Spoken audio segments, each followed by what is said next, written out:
Welcome to our comprehensive tutorial on fixed income analysis.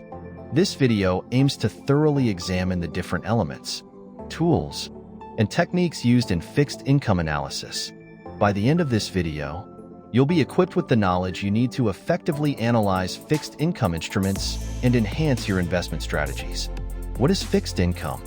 Fixed income refers to types of investment securities that pay investors fixed interest or dividend payments until its maturity date. The common examples include government and corporate bonds, which pay a specified amount of interest periodically. Let's delve into the key characteristics of fixed income instruments. These include coupon rate, maturity date, and par value. The coupon rate is the periodic payment received by the holder. The maturity date is when the principal will be repaid, and par value is the amount on which the interest is calculated. One of the essential tasks in fixed income analysis is calculating the yield. The yield can be defined as the income return on an investment, expressed as a percentage of the investment's cost. Two primary measures are used: current yield and yield to maturity, YTM.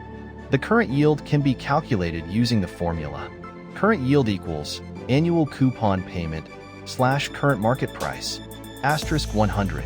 For example, if a bond has an annual coupon payment of $50 and the current market price is $1,000, the current yield is calculated as follows: current yield equals $50 / $1,000 *100 equals 5%.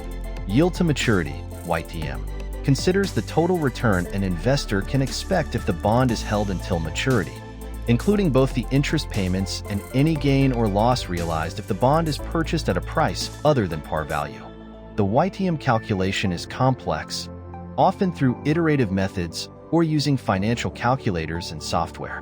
However, the basic formula is YTM is almost equal to coupon payment plus par value, current market price / years to maturity / par value plus current market price /2.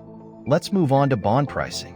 The price of a bond is determined by the present value of its future cash flows, which includes both the coupon payments and the repayment of the par value at maturity. The present value of each cash flow is calculated by discounting it at the bond's yield to maturity. The sum of these present values gives the current market price of the bond. Here's an example. Assume we have a bond with an annual coupon payment of $50, a yield to maturity of 5%, and it matures in 5 years. The bond's par value is $1,000. By calculating the present value of each coupon payment and the par value, we find the bond's current price. Risk analysis in fixed income is crucial. The main types of risks include interest rate risk, credit risk, reinvestment risk, and inflation risk. Interest rate risk refers to the risk that changes in interest rates will affect the value of the bond. For instance, if interest rates increase, the value of existing bonds will typically decrease. Credit risk is the risk that the bond issuer will default on its payments. Higher yields are often associated with higher credit risks. Reinvestment risk arises when the interest or principal repayments from a bond may have to be reinvested at a lower interest rate. This is especially concerning in a declining interest rate environment. Inflation risk is the risk that inflation will erode the purchasing power of the bond's future cash flows. Let's look at a case study.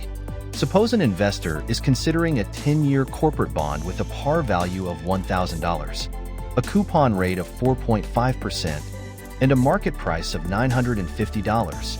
To evaluate this investment, the investor calculates the current yield. Current yield equals $45 / $950. *100 is almost equal to 4.74%. Next, the investor would need to compute the yield to maturity, YTM, using a financial calculator or software due to its complexity. Why is it crucial to include risks, such as interest rate risk and credit risk, when analyzing fixed income instruments? Including risks is crucial because it allows investors to understand the potential downsides and variability in the bond's returns. Ignoring risks can lead to poor investment decisions and unexpected losses. To summarize, fixed income analysis involves evaluating the yield, understanding the pricing dynamics, and comprehensively analyzing risks associated with the bond investments. We have covered key concepts such as current yield, yield to maturity, and various risk factors. We hope this detailed guide has provided you with deeper insights into fixed income analysis. Thank you for watching. Don't forget to like, subscribe, and hit the bell icon for more finance tutorials. If you have any questions or need further clarification on any topic, feel free to leave a comment below.